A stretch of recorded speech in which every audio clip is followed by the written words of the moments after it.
Thanks for joining us online today. We hope you're blessed by this message. If you have a prayer need today, please visit our website, SiouxFallsFirst.com. Well, good evening, ladies and gentlemen. Can you guys bring up the PowerPoint, please? How you guys doing? We have some jackrabbits over here, don't we? Hey, what's happening?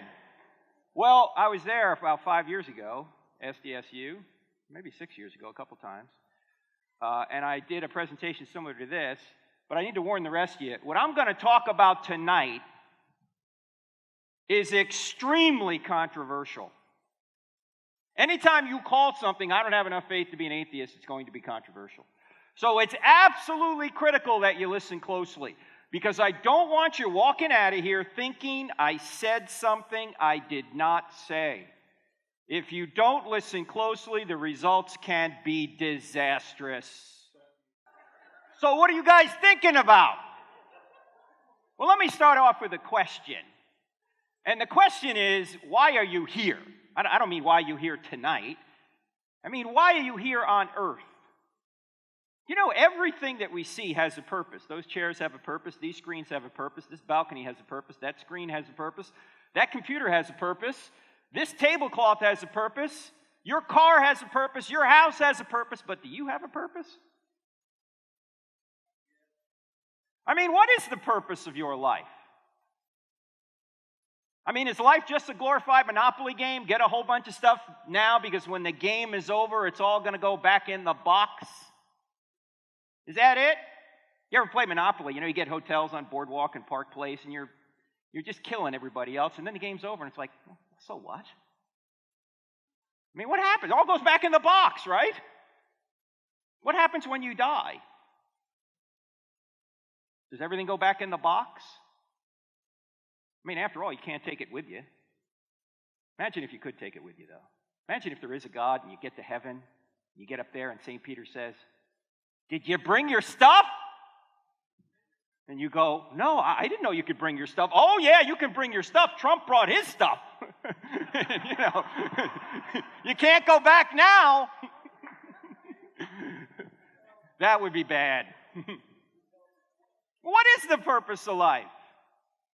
Well, this man is Francis Crick, who looks a little creepy to me.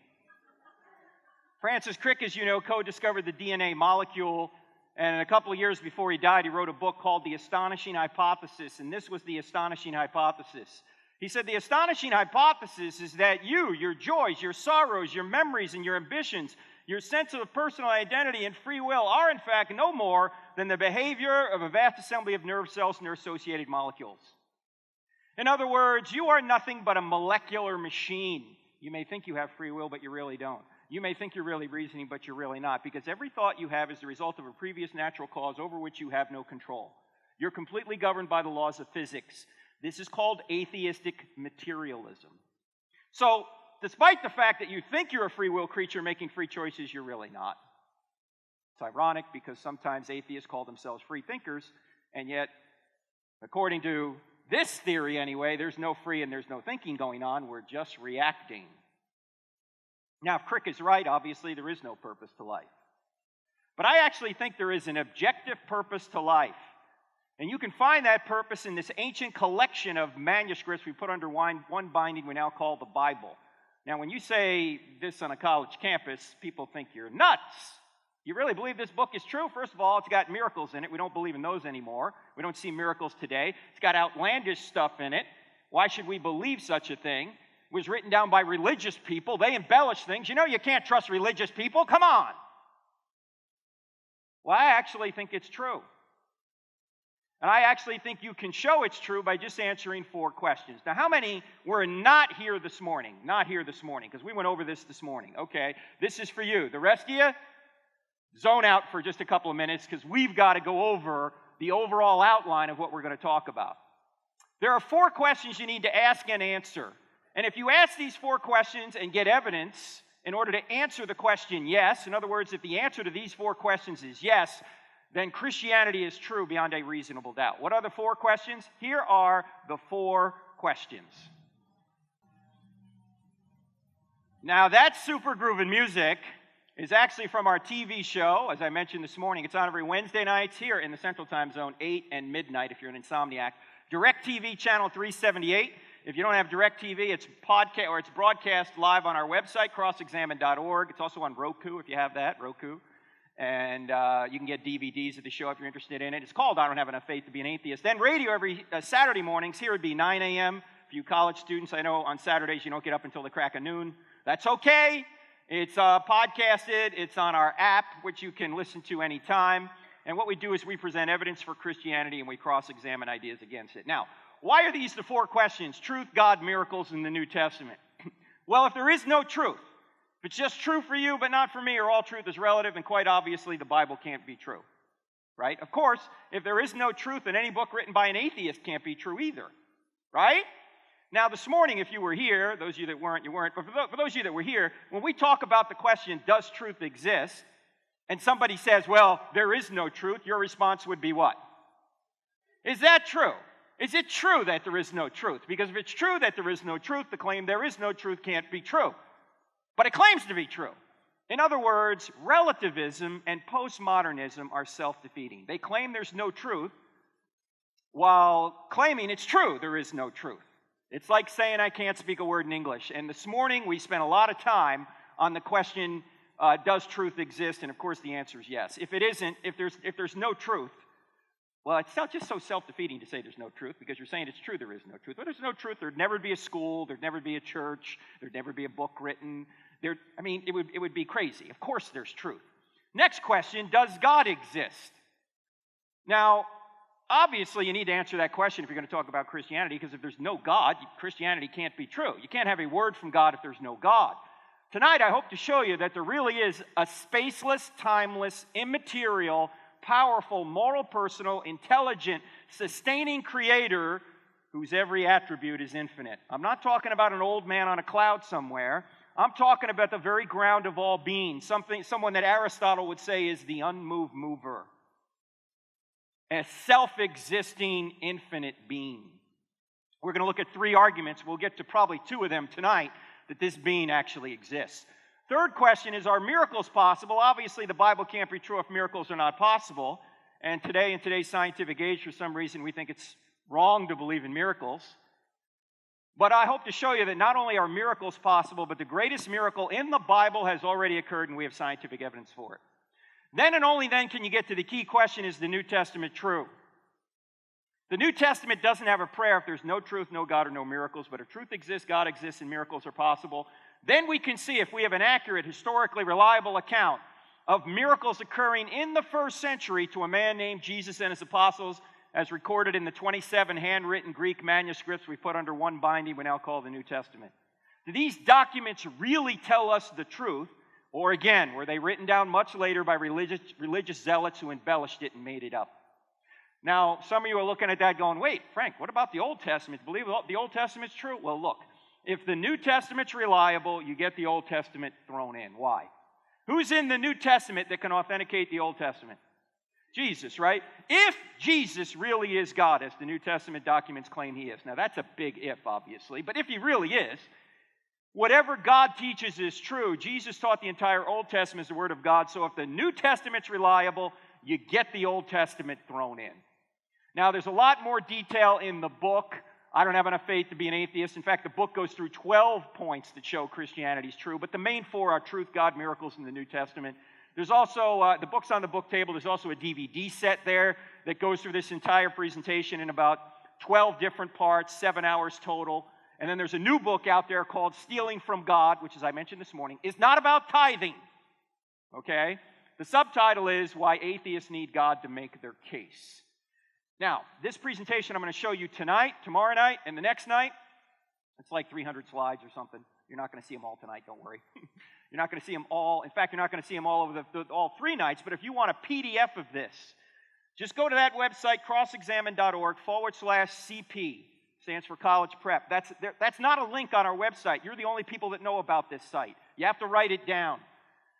Because if you go there, /CP, which stands for College Prep, if you go to that site and send us your email address, I'll send you this PowerPoint presentation in a PDF form. Okay, we're not going to give your email address to anybody else. We're just going to send you this PowerPoint because I'm going to go through quickly, and you may want to look back on it because you're not going to be able to get everything down. All right? Now, if I time this just right, we'll have absolutely no time for questions. Now, we're going to have questions tonight. That's why we have the microphone set up. So we'll get to that later. We've already covered point 1, does truth exist? For those of you that weren't here, again, if somebody says there is no truth, you're going to say, is that true? If somebody says all truth is relative, you're going to say what? Is that a relative truth? No, it's an absolute truth. It defeats itself. If somebody says you can't know truth, what would you say? And how do you know that's true? If somebody says you ought not judge, what should you say? Then why are you judging me for judging? See, it's self-defeating to say that relativism is true because it claims to be absolutely true. You with me? All right. Now let's take a question, the second question on, does God exist? You know, I was just reading something yesterday on this. Not the question of God, but just the question of life in general. And everybody in this room has some problem in life. We all do. We all have some problem, right? There's always some issue. Something's just not right. Life is a struggle. As good as it is here in America, it is still a struggle. You guys agree? There's something going on that isn't right. And what we try and do throughout our lives is we try and find some kind of remedy for the problems that we have. And if you look at any story that you see on TV or in any movie or you read any novel or any book, there's always something that goes wrong and somebody's trying to figure out how to resolve it. Right? There's tension. There's a problem. We're always looking for a savior. We're looking for a savior when we look for a relationship with somebody else. Maybe this person can help me feel better. Maybe this person can make me happy, so to speak, right? We're looking for a savior when we try and get a job that really fulfills us, we think. We're looking for a savior just about in every aspect of life. We're looking for something to give us ultimate satisfaction. And we all have this feeling. C.S. Lewis called this the argument from desire. We all have a desire for something better. And some of us have great relationships. Some of us have great marriages. We may have great kids. We may have great jobs. We may have all these things, and yet there's still something missing. You know what I'm talking about? Something just isn't quite right. Well, the story of Christianity is there really is a Savior. Now, you might say, well, that's pie in the sky. That's, just because you want it doesn't mean it's true. Well, I'm here to say there really is evidence for this. There really is evidence that one day all wrongs will be put right. All longings will cease. You will see what you were created for. But let's see if that's really true. And see if there really is a being such as God. Does God exist? And if we're going to talk about this, we got to define our terms, right? What do we mean by God?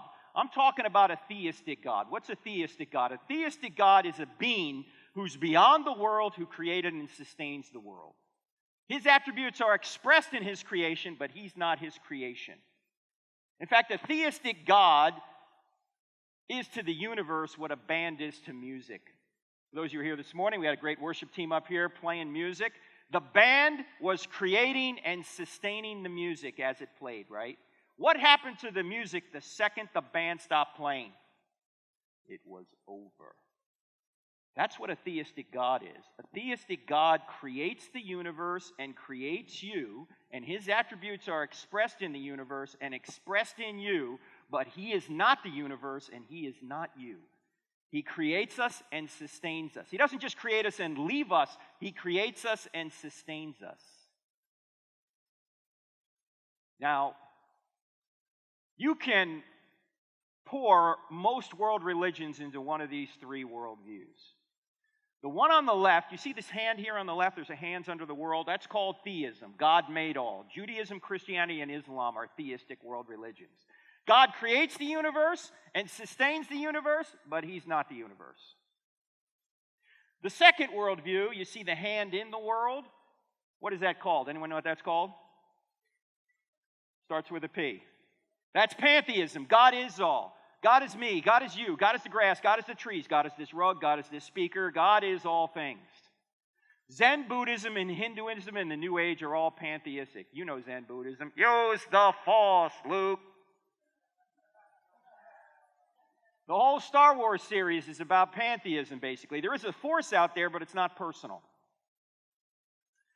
Now, the last worldview is just a world. You don't see a hand at all. That's atheism. No God at all. So you've got theism, God made all. Pantheism, God is all. Atheism, no God at all. Now, I'm going to give evidence here for theism. And if theism is true, that would mean pantheism and atheism are not true. But let's take a look at the evidence. There are three great arguments for a theistic God. There's more than this, but these are the main three we cover in the book, I Don't Have Enough Faith to Be an Atheist. The first argument is the argument from the beginning of the universe known as the cosmological argument. Now, cosmological is a Greek word, cosmos, meaning world or universe. And it means if the universe had a beginning, it must have had a beginner. The second argument is the argument from design known as the teleological argument, telos. And telos is a Greek word meaning design or purpose. It means if there's design in the universe and design in you, there must be a designer. Now, these two arguments are scientific in nature. In other words, you can get evidence for these arguments by either looking through a telescope or looking into a microscope, which we'll do. The third argument, however, is not scientific at all. It's more philosophical in nature, but it's the argument we've all known since we were very small children. And it's the argument from morality known as the moral argument. And it says that there's one thing morally wrong out there. Just one. Like it's wrong to torture babies for fun. Or it's wrong to murder 6 million people in a Holocaust. Or it's wrong to crucify children like ISIS is doing right now. Then there has to be a God. Why? Because if there is no God, if there is no authoritative moral standard beyond humanity, then that's just your opinion against the baby torturer's opinion. That's just your opinion against Hitler's opinion. That's just your opinion against ISIS's opinion. Well, we all understand certain things are really wrong. If certain things are really wrong, then something must be really right. That's what we mean by God's nature. Now, we'll get to that later, but we got to start here at the cosmological argument, the beginning argument, and this is the argument that many say points back to the big. You know, some of you going, Frank, we're Christians here. We don't believe in the Big Bang. You guys don't believe in the Big Bang? I believe in the Big Bang. I just know who banged it. In fact, the evidence for the Big Bang is quite good. You even have atheists admitting the evidence. Stephen Hawking, one of the most famous atheists in the world, says almost everyone now believes that the universe and time itself had a beginning at the Big Bang. Now, Hawking tries to come up with another explanation other than God. He fails, but he tries to. But he's admitting the data. What's the data? That space, time, and matter had a beginning out of nothing. A colleague of his, Alexander Vilenkin, a Russian cosmologist, and by the way, a cosmologist is not someone that puts on your makeup. That's somebody that studies the origin of the universe. And Vilenkin said this recently. He said, with the proof now in place, cosmologists can no longer hide behind the possibility of a past eternal universe. There is now no escape.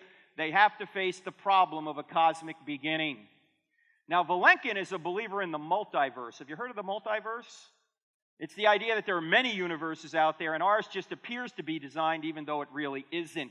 But even Vilenkin admits that even if there are other universes out there, the whole show needs an absolute beginning. In other words, all the universes together would need a beginning. So that doesn't seem like you get rid of the need of a beginner. Now, Vilenkin is personally agnostic. He doesn't know whether God exists or not. But it seems to me if space, matter, and time had a beginning, whatever caused space, matter, and time can't be made of space, matter, and time, right?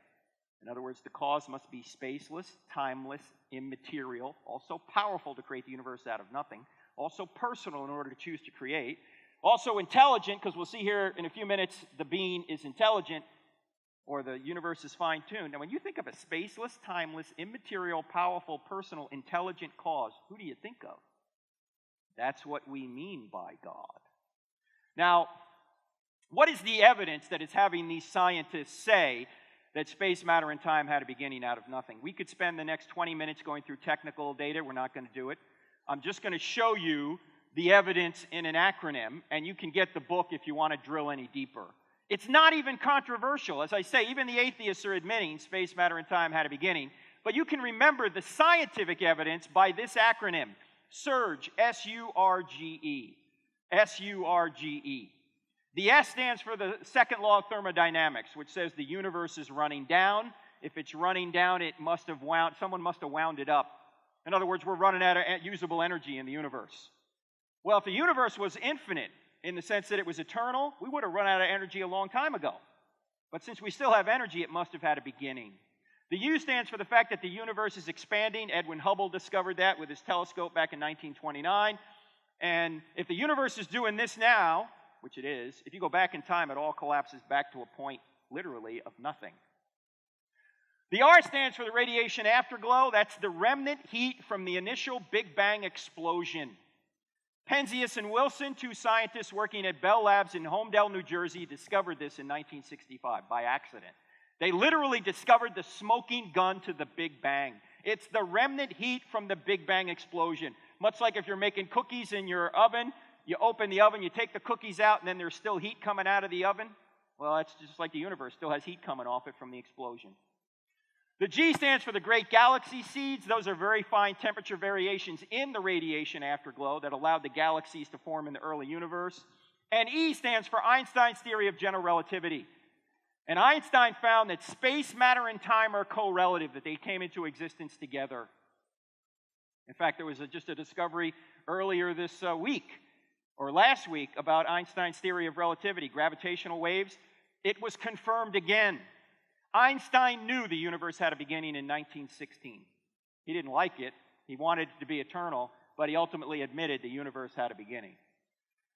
Now, all this evidence led this man, Robert Jastrow, and as I say, if you want more details, get the book, because we go into details as to how all this fleshes out. But this guy, Robert Jastrow, who was an agnostic astronomer at NASA, he went through this data in a book he wrote a number of years ago called God and the Astronomers.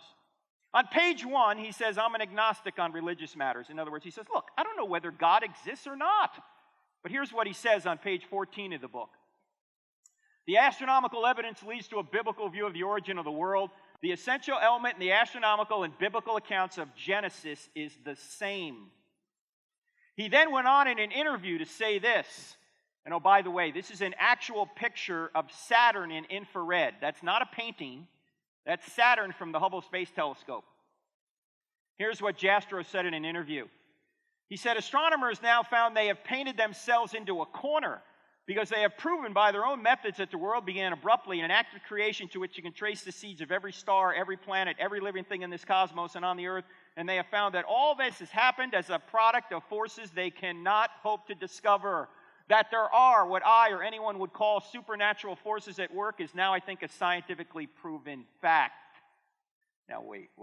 Why would an agnostic astronomer say it's scientifically proven that supernatural forces are at work? Why couldn't nature have created the universe? Why not? Because nature was created. Nature is the effect. It can't be the cause. There was no nature. There was no space, time, or matter, and then the entire natural world came into existence. Well, it must be something beyond nature then. That's what the word supernatural means. Like Superman means beyond the man, right? Supernatural means beyond the natural. So space, matter, and time had a beginning out of nothing. Now, what is nothing? Nothing is not a quantum vacuum, as you hear some atheists say. It's not swirling mathematical points. Nothing is non-being. No space, no matter, no time. In fact, Aristotle had a good definition of nothing. He said, nothing is what rocks dream about. That's nothing. No space, no matter, no time. Now, it wasn't just Jastrow who said this. A number of other scientists have admitted the same thing. None of these are Christians, but they all won Nobel Prizes for discovering evidence that the Big Bang occurred. Arno Penzias put it this way. He said, the best data we have concerning the Big Bang are exactly what I would have predicted had I had nothing to go on but the 5 books of Moses, the Psalms, and the Bible as a whole. Robert Wilson, his colleague, said this, certainly there was something that set it all off. I can't think of a better theory of the origin of the universe to match Genesis. George Smoot, who taught at UCal Berkeley, said this: there is no doubt that a parallel exists between the Big Bang as an event and the Christian notion of creation from nothing. Now, that's just some of the scientific evidence the universe had a beginning and what some scientists have said. Let me give you a philosophical piece of evidence that the universe had a beginning. Science sometimes changes, right? Sometimes we come up with different theories and go, oh, the old theory's wrong. But this next thing I'm about to show you, I don't think can be overturned because I think it's just logical philosophically. Let's take this timeline here. And here's today, right here, the present, right, on this timeline. There is yesterday, there's the day before yesterday, there's last week. Let's say we don't know how far back this timeline goes. Question: can this timeline be infinite into the past? No, why not? First of all, you can't have an end of an infinite, right? An infinite whatever goes on forever, correct? This line has an end. Can you add anything to an infinite? No, by definition, an infinite is all things. But tomorrow, we're going to add another day to this timeline, right? And the day after that, we'll add another day, and the day after that, we'll add another day, correct? Also, and this will take a while to get used to, or get your mind around, there is no way that today ever would have gotten here if there were an infinite number of moments before today, or an infinite number of days before today. Why? Because before you got to today, you got an infinite number of days. Can you live an infinite number of days? No, before you got to today, there'd always be another day you'd have to live. And then another day, and then another day. You would never get to today. But since today is here, what does that mean? No matter how far back this timeline goes, it had to have a beginning. It had to have a beginning at some point. If it had a beginning, whatever created time can't be made at time or can't be in time. In other words, the cause of time is timeless. And if you're timeless, do you have a beginning? Because you always hear the objection, well, who made God? The answer is nobody. God is the unmade, unmoved mover, as Aristotle would say. He is the self-existent being. He's outside of time. He didn't have a beginning. He is the uncaused first cause, if in fact he exists. So this piece of evidence here, I think, is logically irrefutable. Time had a beginning. If time had a beginning, whatever created time has to be timeless. That's what we mean by God. Now, if the universe had a beginning, then it seems it must have had a beginner. The evidence leaves us with one of the following two options. Either no one created something out of nothing, which is the atheistic view, or someone created something out of nothing, which is the theistic view. Now, which view is more reasonable? Number one or number two? Number two. I was at Texas A&M not long ago, and an atheist said, I think number one is more reasonable. I said, number one? Wait a minute. Let's look at number two for a second. Number two says someone created something out of nothing. Now, that's a miracle, right? You got something being created out of nothing, but at least you got a miracle worker. You got someone. Number one is a miracle with no miracle worker. That's clearly absurd. Are you trying to tell me that the universe came into existence out of nothing by nothing? That somehow there was no cause that caused the universe? I said to the audience at Texas A&M that night, I said, to show you how seriously we all take the law of causality, and oh, by the way, the law of causality does not say everything has a cause. The law of causality says everything that comes to be has a cause. There has to be something that didn't come to be. There has to be an unmoved mover, as Aristotle would say. There has to be an uncaused first cause. But everything else that came to be had to have a beginning.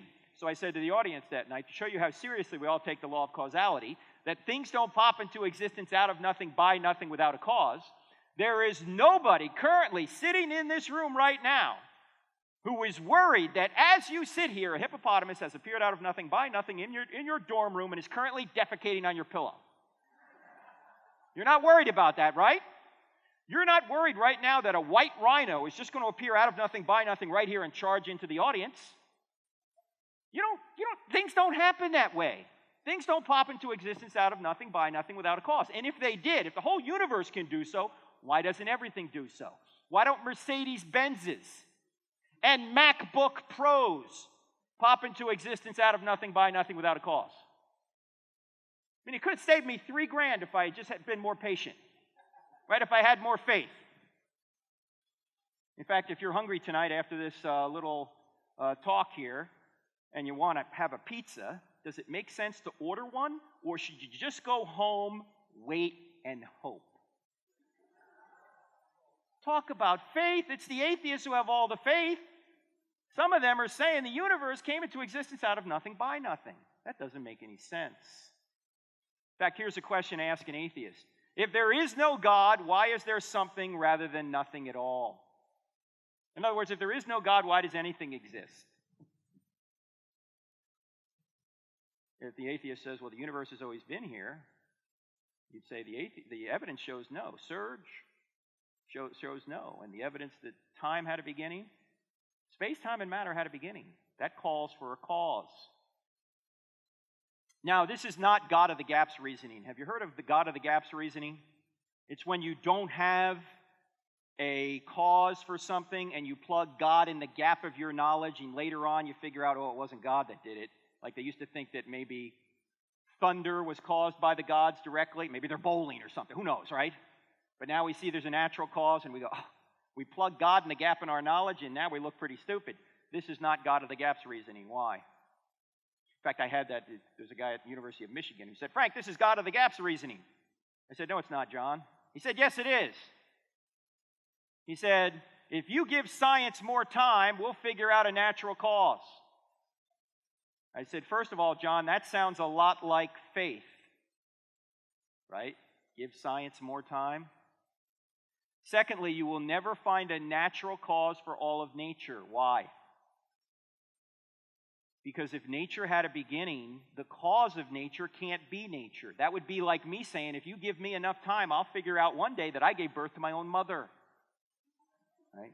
That's impossible. The supernatural preceded the natural.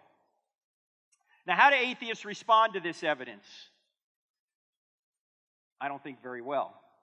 Here's Richard Dawkins, the author of The God Delusion, and in his book, he sums up his argument in the book as to why he thinks there is no God.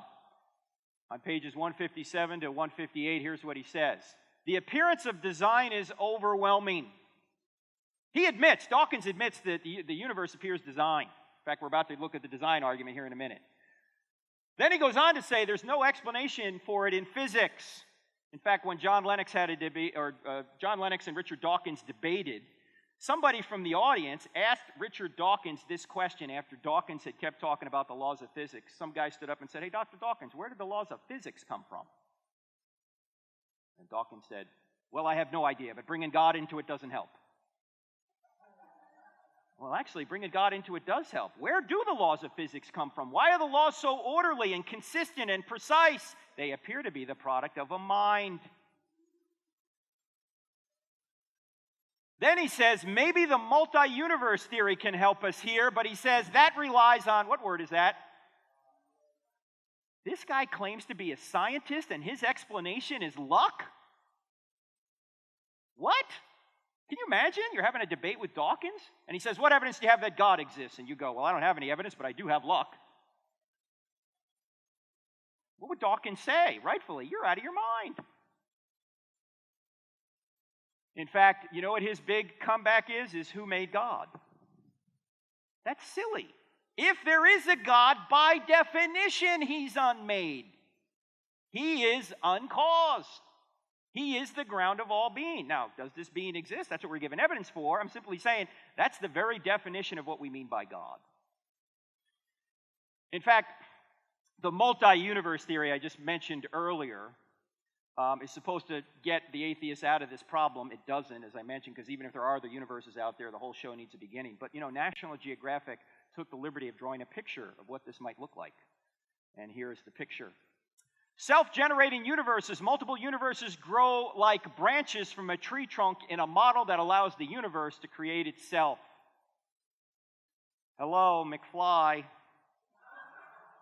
Can you create yourself? No, you have to exist prior to creating. That's why nature can't be the cause.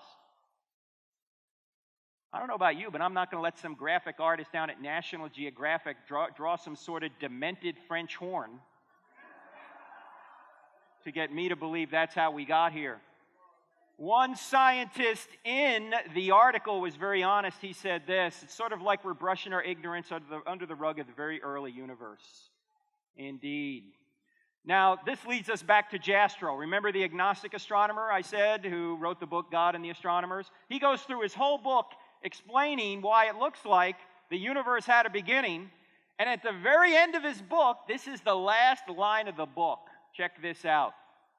He says, for the scientist who has lived by his faith in the power of reason, the story ends like a bad dream. He has scaled the mountains of ignorance. He's about to conquer the highest peak. As he pulls himself over the final rock, he's greeted by a band of theologians who've been sitting there for centuries. No doubt reading Genesis 1:1. In the beginning, God created the heavens and the earth. That really is the best explanation.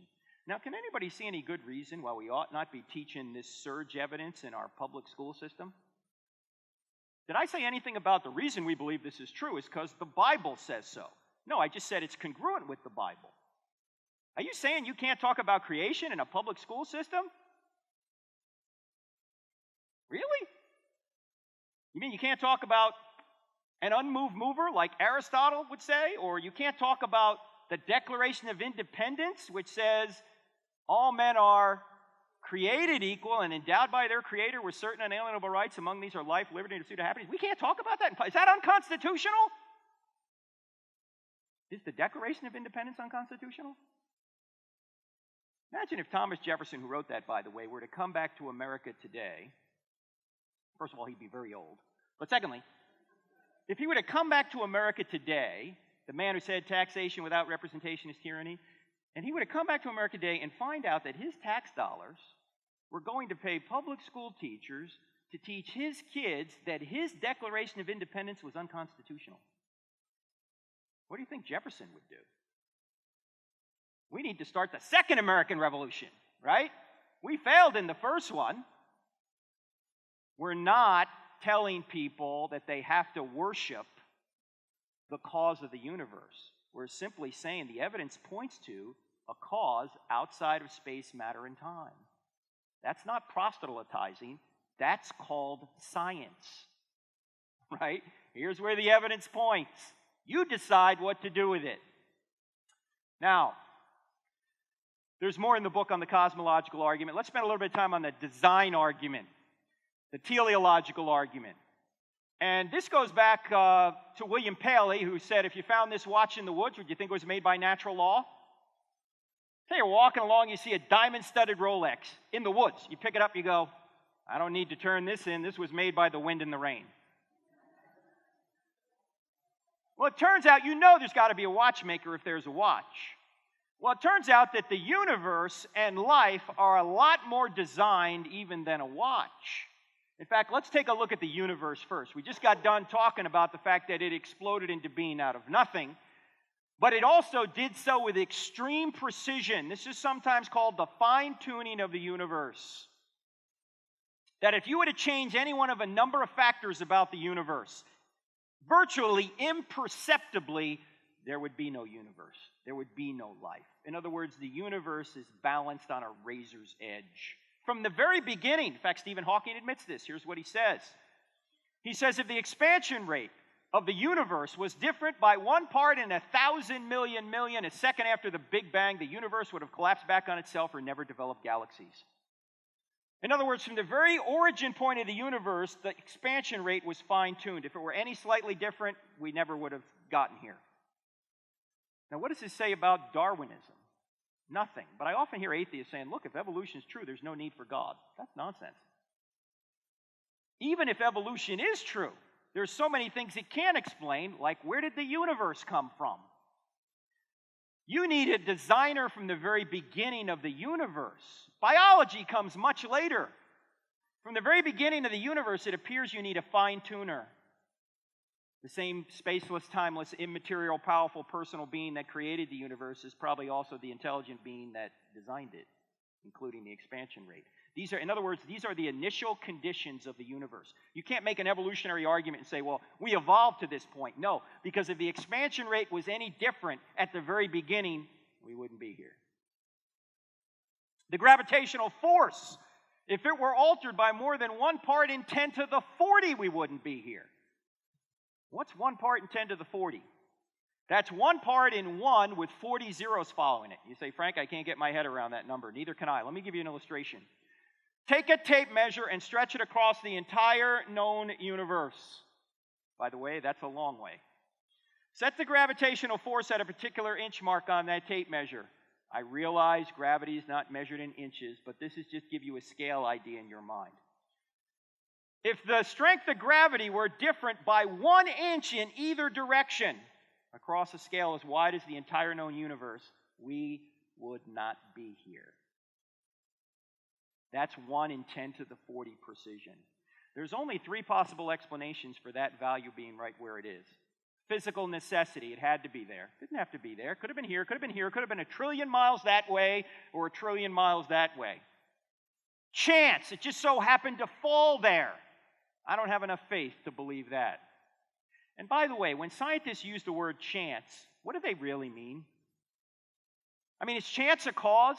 Is there a force out there known as chance? Who caused this? Chance, he was just here. No. Chance is a word we use to describe mathematical possibilities. There's not a force out there known as chance. When scientists use the word chance, what they really mean is, we don't know. The third possibility after physical necessity and chance is design. Somebody designed it to be right there where it is. That seems to be the best explanation. The same being that created the universe and tweaked the expansion rate of the universe is the same being that gave us the gravitational force and dozens of other of these constants about the universe. In fact, our solar system appears to be designed with us in mind. Where are we in the solar system? Right there, third rock from the sun. See, sometimes you do learn something on sitcoms. If we were just a little bit closer to or a little bit further away, we wouldn't be here. A little bit closer to, we'd burn up. A little bit further away, we'd freeze.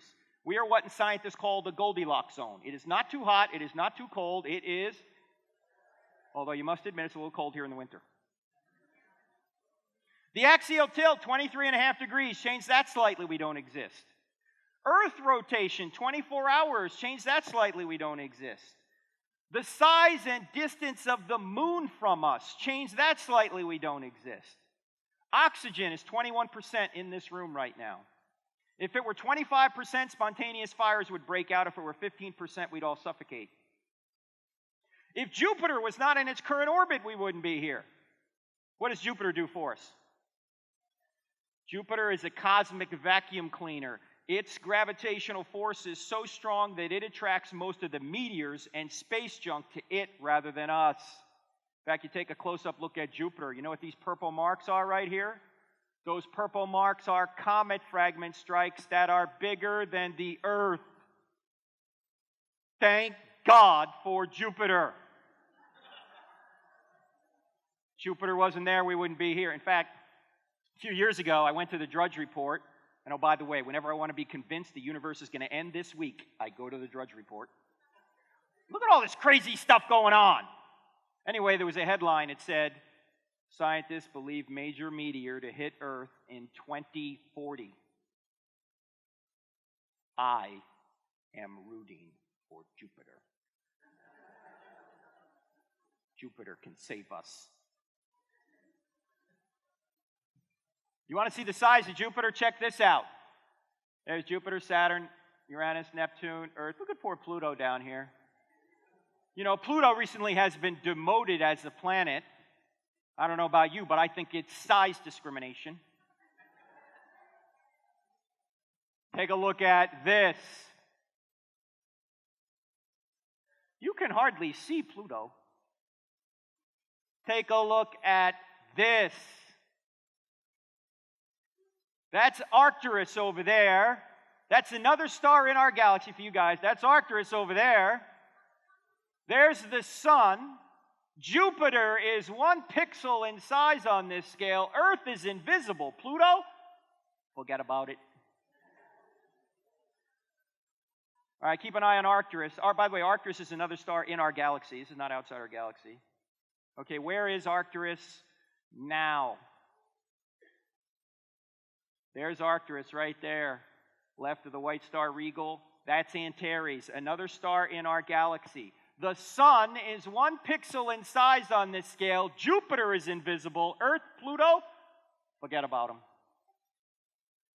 In fact, if the Earth was the size of a golf ball, Betelgeuse here would be 5 or 6 Empire State Buildings high. The heavens are awesome.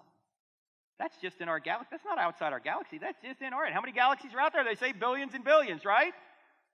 And the average distance between stars in our galaxy is 30 trillion miles. All that distance is necessary for us to exist here on Earth. Now, 30 trillion miles, how far is that? Far. Take you at least 2 tanks of gas in a Toyota Prius to go 30 trillion miles. That is if the gas pedal doesn't stick. I was out in the Desert Museum a number of years ago in Tucson, Arizona, outside of Tucson. If you ever get down to Tucson, they have this museum out in the desert, and it's pretty far from the city lights. So if you go out there at night, on a clear night, you can see thousands of stars in the sky. So we're out there one night, and the guide goes, "It's so clear tonight, if we look up at 9:03, we're going to see the space shuttle in orbit." Oh, come on. We're not going to see the space shuttle in orbit. It's only 120 feet long. It's 350 miles up. We're not going to see it. Oh, me of little faith. At 9:03, the guide goes, "Look!" And we look up in the sky. There's an object streaking out of the west about 70 degrees above the horizon, relative to us, about like this. When it got right about here, it disappeared. I don't know whether Scotty beamed it up or what. It was cruising across the sky. Actually, what happened, despite the fact that we were in total darkness, the space shuttle was so high up that the sun was still reflecting off of it, and we could see it until it got out of the range of the sun. Now, when the space shuttle was in orbit, the space shuttle was traveling at about 18,000 miles an hour.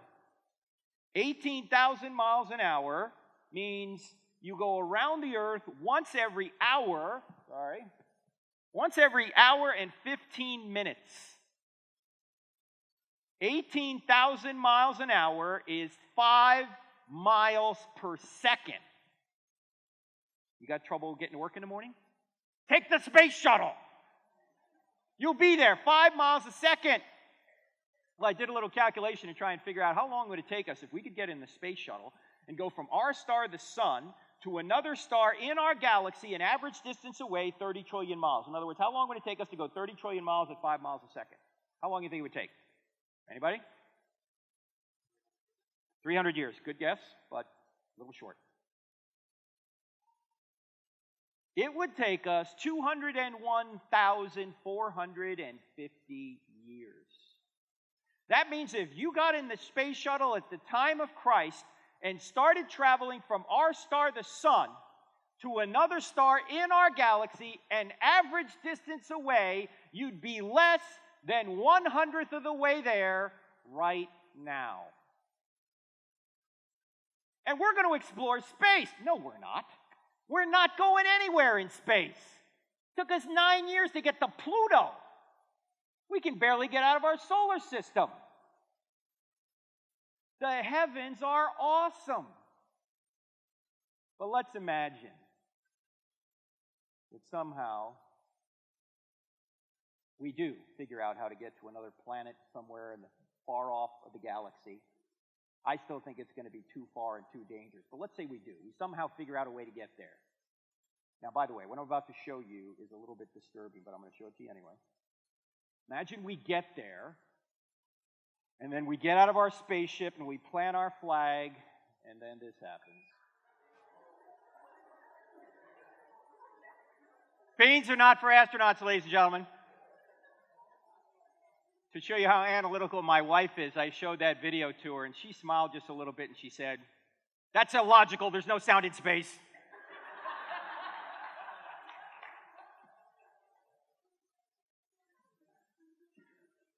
Now, how many stars are out there? The number of stars that are out there are about equivalent to the number of grains of sand on all the beaches on all the earth. And to go from one grain of sand to another grain of sand going 5 miles a second will take you over 200,000 years. You see this square on the left here? See that little square right in the middle? That's this square from the Hubble Space Telescope. Those are stars, heavenly bodies.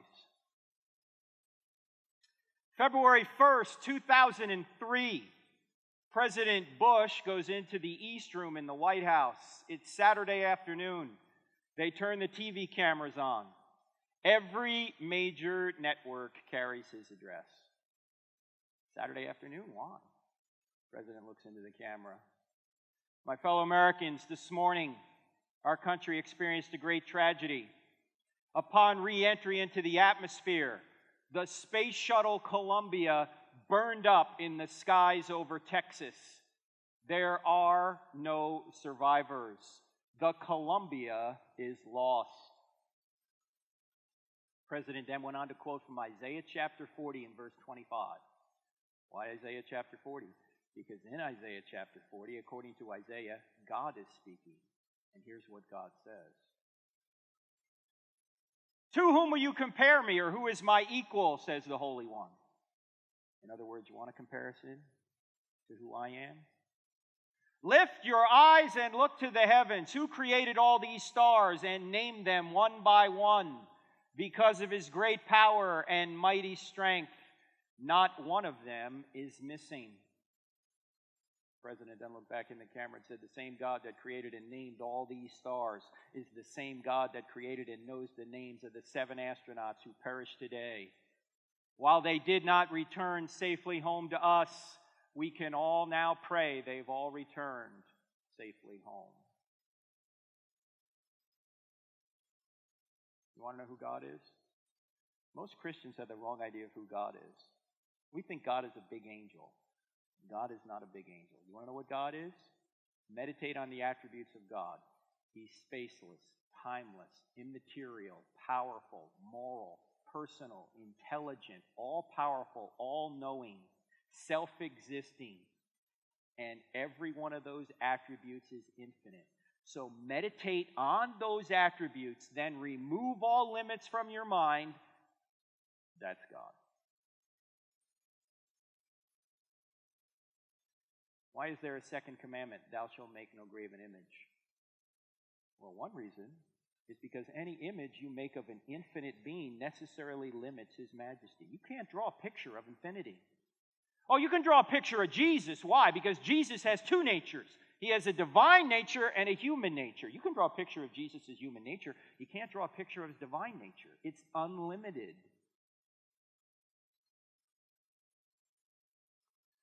Psalm 103 verse 11 says, God's love to those that fear him exceeds the height of the heavens above the earth. How high are the heavens above the earth? Number of stars equivalent to grains of sand on all the beaches on all the earth. Over 200,000 years at 5 miles a second between those stars. From our perspective, infinite. That's why the Bible says, if you want to know what I'm like, God, look to the heavens. The heavens declare the glory of God.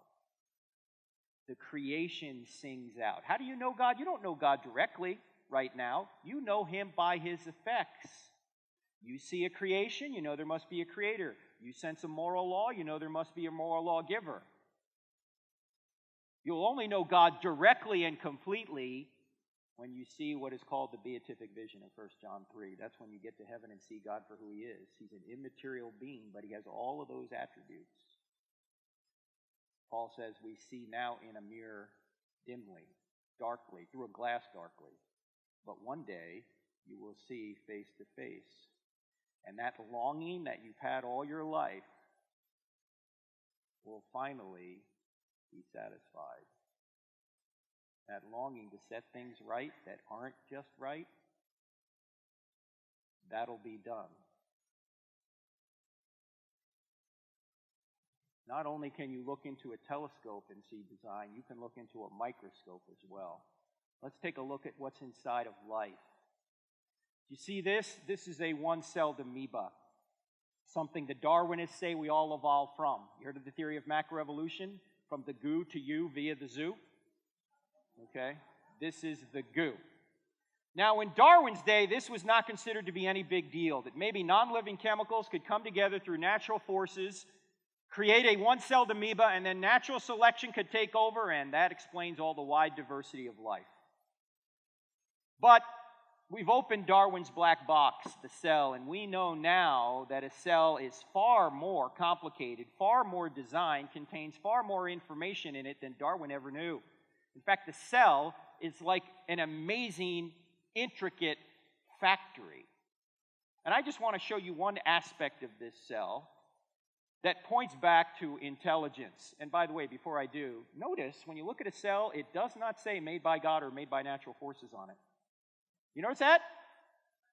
You have to look at the data and make an interpretation. I said earlier this morning that science doesn't say anything, scientists do.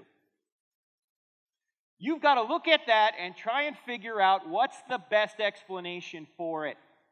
And in order to illustrate what's in there, I got to take you to your breakfast table. How many people in here like alphabet cereal? Anyone like alphabet cereal? All right, let's suppose you want to have a bowl of alphabet cereal. You're a teenager one morning. You come downstairs to have a bowl of alphabet cereal, and you see the box is knocked over on the table, and right in the middle of the table, the letters spell, "Take out the garbage, Mom." What are you going to assume? The cat knocked the box over? Earthquake shook the house? No, you're going to say that that's intelligent design from an intelligent being, Mom. Or let's say you're walking along the beach one day and you see in the sand, "John loves Mary." What do you assume? The waves did that? Crabs came out of the water and made that message? No, you're going to say that had to be the product of intelligence, because you know in all your prior experience, messages only come from minds. They don't come from natural forces, which do repeatedly the same thing over and over again. It's a message. If it's a message, it comes from a mind. Well, if messages come from minds, where does this message come from? DNA. The four-letter genetic alphabet that every human being has, every living thing has. You have DNA, I have DNA, a banana has DNA. And you know the longest word we've ever discovered is inside of you? Your genome is 3.5 billion letters long. All the letters are in the right order. How did they get in that order? Do you know there is no known physical or biological force that determines which order the letters go in up and down the spine of DNA? This is called a program. In fact, even Bill Gates admitted this. He said DNA is like a computer program, but far, far more advanced than any software ever created. Well, I don't know about you, but if there's a program, there must be a programmer. If there's a code, there must be a coder. If there's a message, there must be a messenger. What I'm saying here is that if take out the garbage, Mom requires a mind, then it would seem to me so does a DNA code. You say, well, maybe it started out simple and evolved to a higher, more complex code. First of all, you can't evolve a code and get function the whole way, right? Codes are put together, or programs are put together by minds very specifically. Even if you were to grant a code, let's say the code that's running Microsoft PowerPoint right here. If we were to begin to modify this PowerPoint program in the code randomly, how long would this thing work? Not very long at all. It would shut down. You say, well, how much code was in an amoeba or is in an amoeba? A very primitive, by life standards, entity. How much code is in there? Well, before I tell you, an amoeba is so small you could line up several hundred amoebas in an inch. And in each one of those amoebas is 1,000 volumes of an encyclopedia worth of information. 1,000 volumes! The first life seems to require an intelligent cause. Because to say that 1,000 volumes of an encyclopedia came by natural forces is like saying that the South Dakota State University Library resulted from an explosion in a printing shop. Look, I don't have enough faith to believe that. You got to have a lot of faith to believe that. You say, wait, Frank, how do you even know this is true? Did some Christian tell you this? That there's this much information in an amoeba? No, you know who told me this? Richard Dawkins, the most famous atheist in the world today. He admits this in his book, The Blind Watchmaker. And when you press Dawkins on the origin of life, he admits nobody knows how life got here. Nobody knows. Now, is this a God of the gaps argument to say that maybe an intelligent being did it? No, it's not a God of the gaps argument. Why? Because we're not arguing from what we don't know, we're arguing from what we do know. When you see take out the garbage mom in your alphabet cereal, it's not just that you lack a natural explanation for that. You know that that's positive evidence for an intelligent being, right? You don't have a gap in your knowledge. You go, that's mom. Similarly, when you see a code that's thousands of encyclopedias long or 3.5 billion letters long, you go, that's got to be the product of intelligence. In fact, one more thing in biology. Let's talk about you. In the womb at 11 weeks. We were all in the womb at 11 weeks looking something like this. Now, question, is this animal, mineral, vegetable, or human? Good. In fact, let's go back even further than this. Let's go back to when your mother and your father got together to conceive you. You guys had this talk before? I see some young people in here, so I'll try and be discreet. When your mother and your father got together to conceive you, your mother unconsciously perfumed her egg. And then your father sent the entire population of the United States, 300 million soldiers, toward your mother's egg. And then there was a race. And you won. Don't let anyone ever tell you you're not special. You beat out 300 million others. That's right. You have blown away anything Michael Phelps has done. Now, seeing some of you limp in here earlier makes it hard for me to believe you were the fastest soldier in the gene pool. But you were.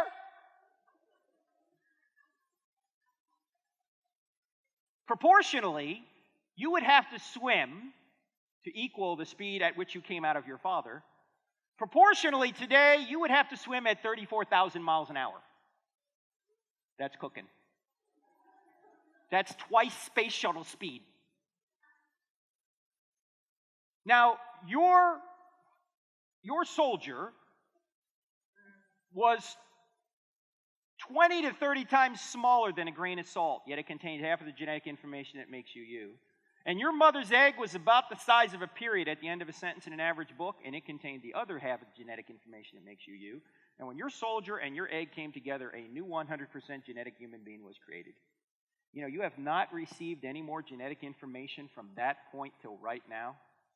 In fact, there were only 4 things separating you from adulthood: time, air, water, and food. Those are the same 4 things that separate a 2-year-old from adulthood. Does this have implications on the abortion issue? Yeah, I think it does. We don't kill the 2-year-old. Why do we kill the unborn child in the womb? Genetically, it's the same. You say, Frank, you know you can't legislate morality.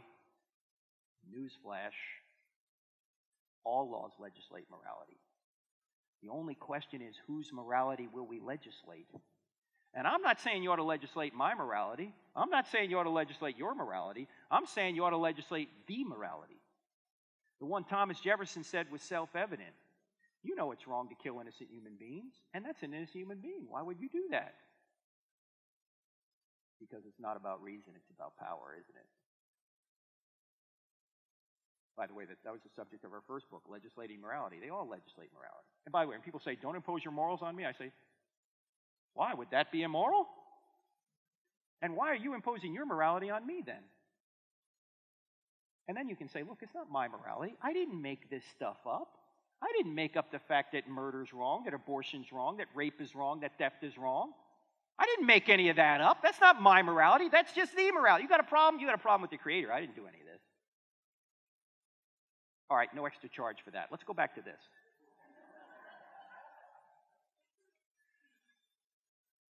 From this point till right now, a construction project of astonishing complexity began taking place. Cells began multiplying at a rate of 4,000 cells per second. Brain cells began multiplying at a rate of 100,000 cells per second. For most of you, anyway. Some cells became brain cells, others heart cells, others lung cells. Some cells went so far across you to become what they needed to become that it would be equivalent to you today, walking across the United States alone. And that construction project continues to this day. You just made 4 million new red blood cells. You just made another 4 million new red blood cells. You just made another 4 million new red blood cells. Knock it off. How do you know how to do this? Are you sitting there thinking, okay, Frank, hang on, I got to make some more red blood cells. Let me see how I can do this. No, this is all just happening. Why? Here's an argument for God we rarely use. It's part of the design argument. Thomas Aquinas called it his fifth way to argue for God, a medieval theologian. Do you realize that nature is goal-directed, that things are going in a direction? Let me give you an example of this. Why does an acorn always become an oak tree? Why doesn't it become a birch tree or an elm tree or a seahorse? Because it's programmed to become an oak tree. Now, is an acorn conscious? Is an acorn sitting in the ground going, okay, how do I become an oak tree? Let's see. No. Well, then how does it invariably become an oak tree? If it doesn't have its own mind, there must be an external mind, an external intellect directing it toward an end. That's what we mean by God. A sustaining cause. When you're making red blood cells right now, you don't even know this is going on. How is this happening? Because there's a sustaining cause, an intellect directing things toward their end. Do you know that scientists do research on fruit fly embryos? They try and figure out, or they try and get the fruit fly embryo to divert to become something else. You know, they're trying to get evolution to work at the embryonic level. And what the fruit fly embryos do is they always make heroic efforts to get back on course to become a fruit fly. Now, is a fruit fly embryo conscious? How does it know to become a fruit fly? It's programmed. There's an external mind directing it. Now, these scientists get three possible conclusions to their fruit fly embryo experiments. They get a dead fruit fly, they get a mutant fruit fly, or they get a normal fruit fly. They don't even get a horse fly, much less a horse. And yet the evolutionists are telling us that unintelligent processes can break genetic limits, but we can't with all of our intelligence. How does that make any sense? Here we are trying to break genetic limits, and we find out that we can't. The things always try and stay what they're meant to become. And yet the evolutionists are saying, just give it more time, and don't put any intelligence on it. That doesn't make any sense. In fact, natural laws themselves, why are they so precise and so orderly? Why can we build a spaceship here on Earth, launch it, and know that 9 years from the day we launch it, it's going to pass by within 7,000 miles of Pluto? Because we can rely on the laws of nature to do what they do repeatedly and consistently. Why do the laws of nature do what they do repeatedly and consistently? Because there's a mind behind them that created these laws and sustains them.